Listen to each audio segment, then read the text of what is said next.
السلام علیکم ورحمۃ اللہ وبرکاتہ۔ کن جانوروں کی قربانی جائز ہے اور کن جانوروں کی قربانی ناجائز ہے؟ وہ کیسے جانور ہیں جن کی قربانی جائز ہے اور وہ کون کون سے جانور ہیں جن کی قربانی ناجائز ہے؟ آج کی اس ویڈیو کے اندر آپ حضرات کو معلوم ہو جائے گا۔ چونکہ بہت سارے لوگ یہ پوچھ رہے ہیں کہ سینگ ٹوٹا ہوا جانور، 1 سال سے کم کا جانور، عیبدار جانور، اس کے بارے میں شریعت کا کیا حکم ہے؟ اس کے متعلق میں آپ حضرات کے سامنے آج کچھ خلاصہ کر دوں گا، کچھ مسائل کی جزئیات بتا دوں گا، اس سے بہت ساری باتیں سمجھ میں آ جائیں گی۔ مثلا فتاوی ہندیہ کے اندر ہے کہ کسی جانور کی کھال جل جانے کی وجہ سے، یعنی اگر اس کا کھال جو بدن کا چمڑا تھا وہ جل جانے کی وجہ سے اس پر بال نہ جمتے ہوں اور زخم وغیرہ نہ ہو اور تمام اعضاء صحیح سالم ہوں، تو ایسے مویشی، ایسے جانور کی قربانی جائز ہے۔ یعنی کسی جانور کا کھال جل گیا، جلنے کی وجہ سے اس کے اوپر زخم وغیرہ نہیں ہوا، بلکہ صرف اتنا فرق پڑا کہ اس کے بدن کے اوپر، اس کے کھال کے اوپر اب بال وغیرہ نہیں جمتا ہے، تو پھر اس جانور کی قربانی جائز ہو جائے گی۔ اسی طرح سے اگر قربانی کے جانور کو ذبح کرنے کے لیے گرایا اور گرانے کی وجہ سے کوئی عیب پیدا ہو گیا تو اس عیب کا کچھ اعتبار نہیں ہوگا، اس کی قربانی درست ہو جائے گی۔ یعنی جانور کو ذبح کرنے کے لیے جب اس کو زمین پر گرایا جاتا ہے، گرانے میں اگر وہ جانور انجیور ہو جائے، گرانے کے بعد کوئی عیب نکل آئے اس کے بعد، تو پھر اس عیب کا کوئی اعتبار نہیں ہوگا، اس جانور کی قربانی جائز ہو جائے گی۔ اسی طرح سے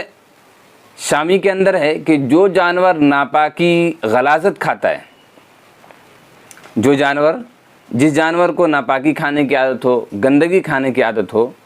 اس کے باندھنے سے پہلے اس کی قربانی جائز نہیں ہے۔ جس جانور کی عادت ہی ہو گئی ہو کہ وہ گندا کھاتا ہو، گندا پیتا ہو، غلاظت کھاتا ہو، تو ویسے جانور کو باندھ کر رکھنے سے پہلے قربانی جائز نہیں۔ جب اس کو چند روز یعنی کچھ ایام باندھ کر رکھ دیا گیا جس سے وہ ناپاکی نہ کھا سکے، تو اب اس کی قربانی جائز ہے۔ کچھ چند روز اس کو باندھ کر رکھا گیا اور اچھی چیزوں کی عادت دلائی گئی اور پھر اچھی چیز کھلائی گئی اس کو، اور چند روز وہ ناپاکی نہیں کھایا، تو اب کہتے ہیں کہ اس کی قربانی جائز ہو جائے گی۔ تو اب کس جانور کو کتنے روز باندھ کر رکھیں گے؟ اگر اونٹ ہے تو اس کو 40 روز، گائے، بھینس، بیل وغیرہ کو 20 روز اور بکرا بکری کو 10 روز اس کو بند کر رکھا جائے گا اور پاک غذا کھلائی جائے گی۔ یعنی پاک جو غذا ہے، پاک کھانا ہے، اس کو کھلایا جائے گا، پھر اس کے بعد اس کی قربانی ہوگی۔ اور ایک مسئلہ ہے کہ اگر جانور کی غذا نجاست نہیں تھی، ناپاکی نہیں تھی، بلکہ اس کی غذا پاک رہی ہے مگر اتفاق سے نجاست کھا لی ہے، وہ جانور ہمیشہ پاکی کھانا کھاتا ہے، جو کھانے کا ہے، گھاس وغیرہ جو دانہ چارہ دیا جاتا ہے وہ کھاتا ہے، لیکن کبھی اچانک سے وہ ناپاکی کھا لیا، گندگی کھا لیا، پخانہ کھا لیا، کسی جانور کا، کسی انسان کا گندگی کھا لیا وہ، تو جب وہ نجاست کھا لیا ہے تو اس کھانے سے لے کے 24 گھنٹے کے اندر تک اس کی قربانی کی مکروہ ہے، اور 24 گھنٹہ گزر جانے کے بعد قربانی بلا کراہیت درست ہو جائے گی۔ یعنی 24 گھنٹہ اگر باندھ کے رکھ دیا یا پھر بغیر باندھے رکھا، اس کی تو عادت ہے پاک کھانا کھانے کی، غلاظت کھانے کی، گندگی کھانے کی عادت نہیں ہے، اور 24 گھنٹہ اس گندگی کے جو اچانک سے کھا لیا ہے، اس کے کھانے کے 24 گھنٹہ کے بعد اگر قربانی کی جائے تو پھر بلا کراہیت قربانی درست ہو جائے گی، کیونکہ پاک غذا کے ذریعے سے 24 گھنٹہ میں اثرات بدل جاتے ہیں۔ پھر جانوروں سے متعلق شامی میں اور اسی طرح سے فتاوی ہندیہ کے اندر موجود ہے کہ بانجھ جانور، یعنی وہ جانور جس کے بچے نہیں ہوتے ہیں،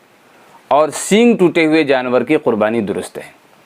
سینگ ٹوٹنے والے جانور کے اندر تھوڑی سی تفصیل ہے، وہ یہ ہے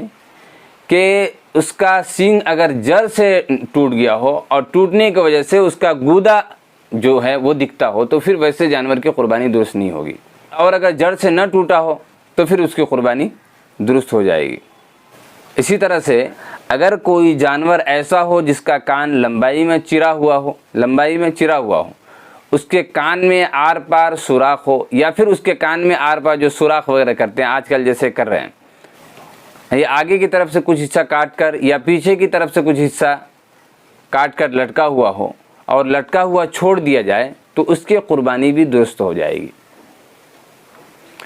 اور اسی طرح خصی جانور، جس جانور کی خصی کر دی گئی، اس کی قربانی جائز اور درست ہے،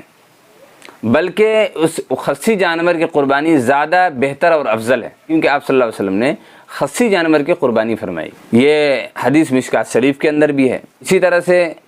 جس جانور کی ناک میں نکیل لگی ہوئی ہے اس کی قربانی جائز ہے،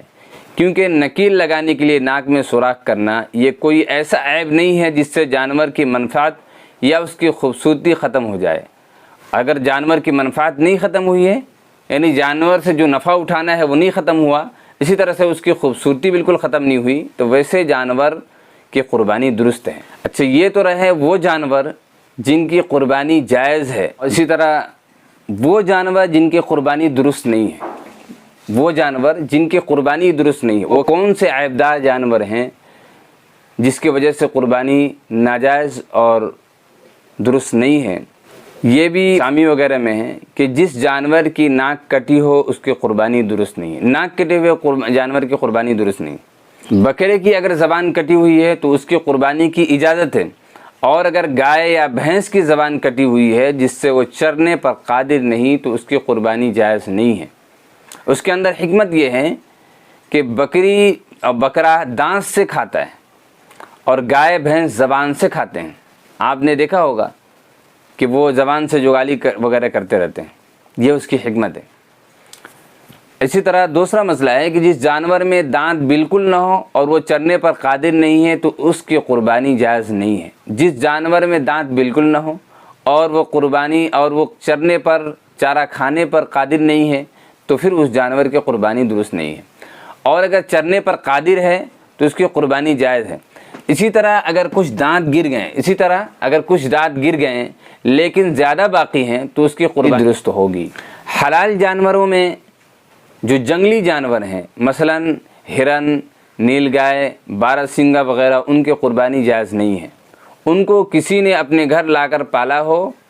تو بھی اس کی قربانی جائز نہیں ہے۔ کہ جو جانور اندھا ہو یا کانا، ایک آنکھ والا ہو، یا اس کی ایک آنکھ کی تہائی روشنی یعنی 1/3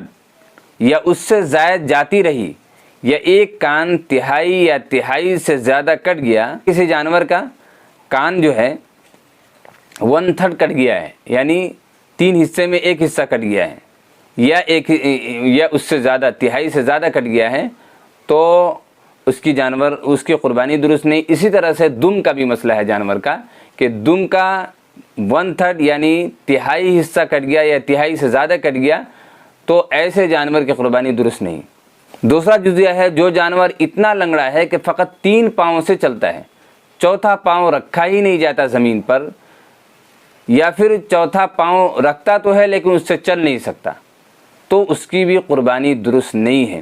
اور اگر چلتے وقت وہ پاؤں زمین پر ٹیک کر چلتا ہے اور چلنے میں اس سے ذرا سہارا لیتا ہے تو پھر لیکن وہ لنگڑا کر، پھر اس کے باوجود بھی وہ لنگڑا کر چلتا ہے تو اس جانور کی قربانی درست ہو جائے گی۔ لیکن جو جانور پاؤں زمین پر رکھتا ہی نہیں ہے، بالکل گھسیٹ کر چلتا ہے، تو پھر ویسے جانور کی قربانی جائز نہیں ہے، وہ عیبدار جانور ہیں۔ اور اسی طرح سے ایسا بیمار جانور اور ایسا دبلا جانور جو قربانی کی جگہ تک، یعنی قربان گاہ جہاں تک قربانی کرنی ہے وہاں تک وہ اپنے پیروں سے نہ جا سکے، اس کی بھی قربانی درست نہیں ہے۔